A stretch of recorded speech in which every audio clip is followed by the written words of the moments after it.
এই শুভেচ্ছা জানাচ্ছি মাসুম মাহবুব। দেখছেন open the eyes Facebook, Masum Mahbub, দুটোতে একসাথে লাইভ। দর্শক, আপনাদের প্রচুর কমেন্ট পাচ্ছি। কুর্দিস্তান থেকে কমেন্ট করেছেন আমাদের এক ভাই আরিফুল ইসলাম। তার রিপ্লে নাকি আমি দেই না। লাইভের মধ্যে আসলে রিপ্লে দেওয়ার সিস্টেম থাকে না। লাইভে যে কমেন্টগুলো করেন, এখানে আমার কোনো রিপ্লের কোনো সেকশন থাকে না। এটা শুধু আমি দেখতে পারি আমার এই সফটওয়্যারে বসে। আপনারা কে কি লিখছেন? জি, আমি আপনার নামটা পড়েছি, আশা করি খুশি হয়েছেন। সাউথ আফ্রিকা থেকে আমাদের আরেক ভাই কমেন্ট করেছেন, আব্দুস সত্তার। জি, আশা করি আমাদের প্রবাসী ভাইরা যারা পৃথিবীর বিভিন্ন প্রান্তে আছেন, যারা বাংলাদেশের রেমিটেন্স পাঠিয়ে বাংলাদেশকে বাঁচিয়ে রেখেছেন, সব ভাইদের জন্য আমার শুভকামনা, ভালোবাসা। আল্লাহ আমাদের প্রত্যেকটা প্রবাসী ভাইকে সুস্থ রাখেন, আমাদের প্রাণপ্রিয় ভাই, তারা বাংলাদেশটাকে বাঁচিয়ে রাখেন। দর্শক, আজকে বেশ কিছু গুরুত্বপূর্ণ খবর আছে। প্রথম খবর হলো আমেরিকার সেনাদের মরদেহ দেশে ফিরতে শুরু করেছে। কতজন মারা গেছে, আসলে প্রকৃত সংখ্যাটা কত? আমেরিকা দাবি করছে কত, আর ইরান দাবি করছে কত? সোশ্যাল মিডিয়াতে অনেকগুলো ছবি ভাইরাল হয়েছে। ইরানের হাতে অনেক মার্কিন সেনা ধরা পড়েছে। এই সংখ্যাটা কত? ইরানের ভেতরে আজকে যে মার্কিন এবং ইসরায়েলি হামলা হলো, কি পরিমাণ ক্ষয়ক্ষতি হলো, ইরান তার কি জবাব দিচ্ছে? পাশাপাশি 28 তারিখ থেকে 6 তারিখ, আজকে তো 8, আরো দুদিন আগ পর্যন্ত কোন দেশে কতগুলো মিসাইল মারলো ইরান, তার একটা ছোট্ট তালিকা আপনাদের দেব। সবকিছু মিলে ইরানের প্রতিশোধের মাত্রা আজকে কোন লেভেলে যাবে, ইরান কি হুঁশিয়ারি দিয়েছে, সেই বিষয়গুলো জানাবো। পাশাপাশি ট্রাম্পের সেনাদের মধ্যে হতাশা ছড়িয়ে পড়ছে, সেটা কেন, সেটাও জানাবো আপনাদের। চলেন, এই লাইভটি আমি সংক্ষিপ্ত করব, খুবই ছোট করার চেষ্টা করব, কারণ আপনারা তারাবির নামাজে যাবেন। আমি চেষ্টা করব রাত 11টার লাইভটা একটু বড় করার জন্য। 28 তারিখ থেকে 6 তারিখ পর্যন্ত আমাদের কাছে যে তালিকাটি এসছে বিভিন্ন গণমাধ্যমের সূত্র ধরে, সেখান থেকে জানা গেছে ইরান যে কটা দেশে হামলা করেছে, তার মধ্যে সবচেয়ে বেশি হামলা করেছে সংযুক্ত আরব আমিরাতে। 1138টি মিসাইল মেরেছে শুধু আরব আমিরাতে। এটা আজকের তারিখ নয়, এটা আরো 2 দিন আগ, মানে 6 তারিখ পর্যন্ত। কুয়েতে মারা হয়েছে 562টি মিসাইল, বাহরাইনে 166টি, কাতারে মারা হয়েছে 153টি মিসাইল। ইসরায়েলে হিসেবটা এখনো কনফার্ম না, তবে বলা হচ্ছে 250-র উপরে শুধু টার্গেটে হিট করেছে, সংখ্যাটা আরো অনেক উপরে। জর্ডানে মারা হয়েছে প্রায় 50টি মিসাইল। সৌদি আরবে সবচেয়ে কম মারা হয়েছে, সেখানে সংখ্যাটা 50-এর মতো বলা হচ্ছে। ওমানে মেরেছে সবচেয়ে কম, মানে আরব দেশের মধ্যে বা গালফ কান্ট্রির মধ্যে সবচেয়ে কম মিসাইল মারা হয়েছে ওমানে, সেখানে মারা হয়েছে এখন পর্যন্ত হিসেবে 12টির মতো। সাইপ্রাসের হিসেব আসছে 5টি মিসাইলের। এবং এখন পর্যন্ত তারা যে সংখ্যা বলেছে নিহতের, এটা কিন্তু মার্কিন হিসেব, ইরানের হিসাবটা দিচ্ছি না। এ পর্যন্ত ইরানে মারা গেছে 13 থেকে 1400 মানুষ, এর মধ্যে 30 ভাগ শিশু, 200-র মতো কেবল নারী রয়েছে। ইসরায়েল প্রকৃতভাবে স্বীকার করেছে মাত্র 11 জন, প্রকৃত সংখ্যাটা বলবো একটু পরে। আমেরিকা স্বীকার করেছে মোট 8 জন, প্রকৃত সংখ্যাটা বলছে না, সেটা আমরা জানাবো। কুয়েতে মারা গেছে 6 জন, সংযুক্ত আরব আমিরাতে 3 জন, যাদের মধ্যে একজন বাংলাদেশি ও একজন পাকিস্তানি রয়েছে। বাহরাইনে 1 জন নিহত হয়েছে। এছাড়া লেবাননে শত শত নিহত হয়েছে, এমন খবরও আসছে। ছোট একটা ফিরিস্তি দিয়ে শুরু করলাম লাইভটা। আসেন, বর্তমান পরিস্থিতি কি বলছে।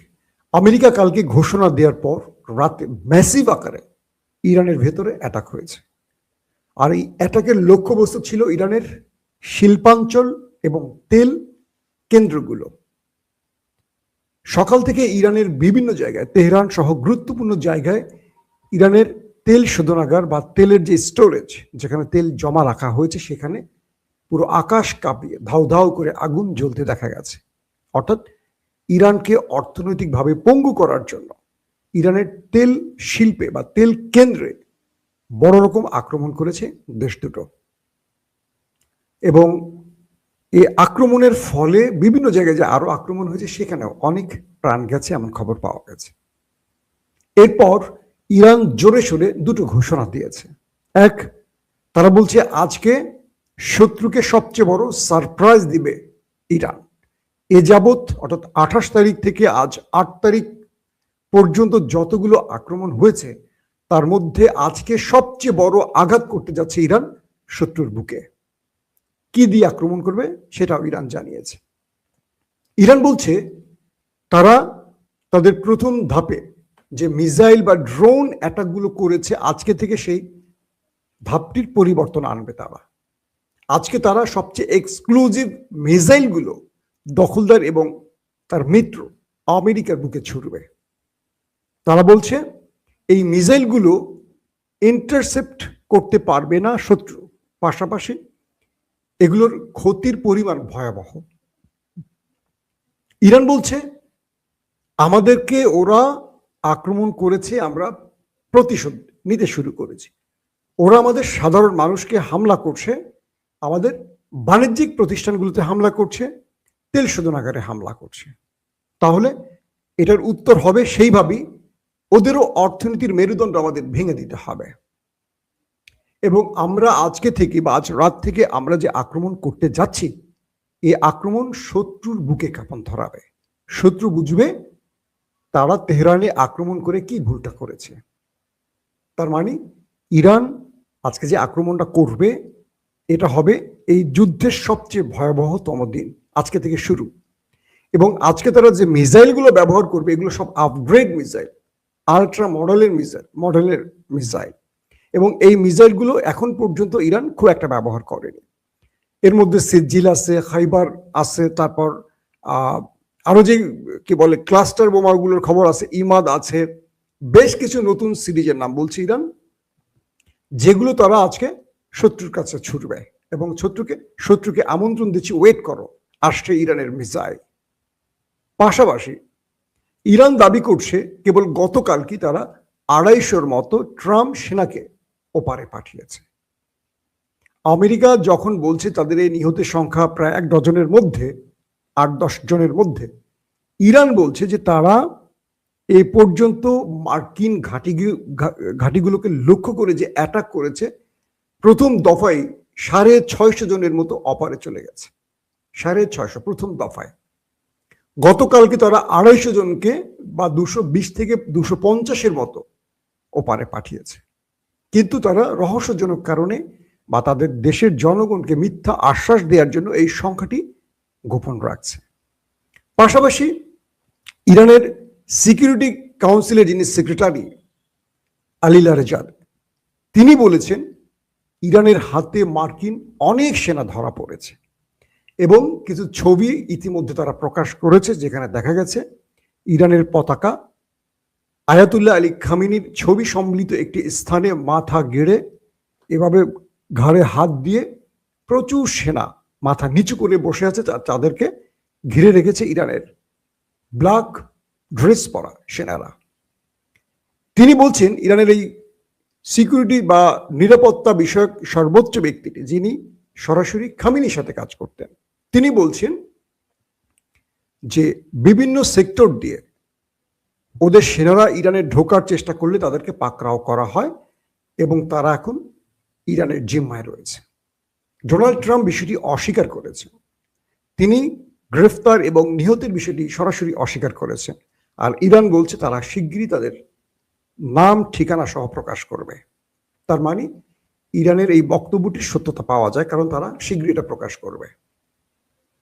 এখন যুদ্ধের পরিস্থিতি কি? আজকে বাহরাইন এবং আরব আমিরাতের পানি ডিপার্টমেন্ট, পানি যেখান থেকে কি বলে এটাকে পরিশুদ্ধ করা হয়, এই দেশগুলো তো সাগরের আশেপাশের, এদের পানি লবণাক্ত।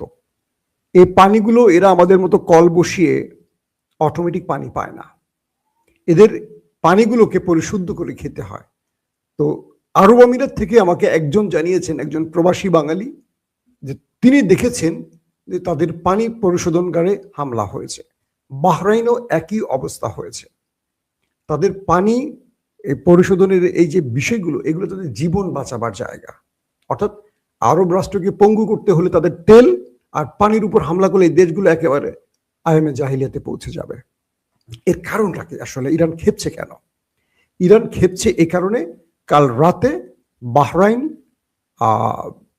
এবং আরব আমিরাত, কাতার অথবা কুয়েত, এরকম আরো কয়েকটি জায়গা থেকে ইরানের ভেতরে হামলা হয়েছে। অর্থাৎ ইরানের প্রেসিডেন্ট মাসুদ পেজেশকিয়ান যখন তার প্রতিবেশী মুসলিম দেশগুলোকে আশ্বস্ত করেছিলেন যে তাদের ভূমি ব্যবহার না করলে তাদের উপর হামলা করা হবে না, তখন আবারও মার্কিন সেনারা সেই ঘাঁটিগুলো থেকে হামলা করেছে। সেই অভিযোগে তাদের উপর আবারও হামলা হয়েছে এবং কুয়েতের একটি ভিডিও ফুটেজ রিলিজ করেছে। সেখানে দেখা গেছে, মার্কিন বিভিন্ন গণমাধ্যম প্রকাশ করেছে, দেখা গেছে একজন মার্কিন সেনা গোপনে দাঁড়িয়ে কুয়েতের একটি বেজের ভিডিও ধারণ করছেন, মার্কিন সেনা, এবং তিনি সেটি ছড়িয়ে দিচ্ছেন, তার চেহারা দেখাচ্ছে না, মোবাইল দিয়ে ধারণ করছেন।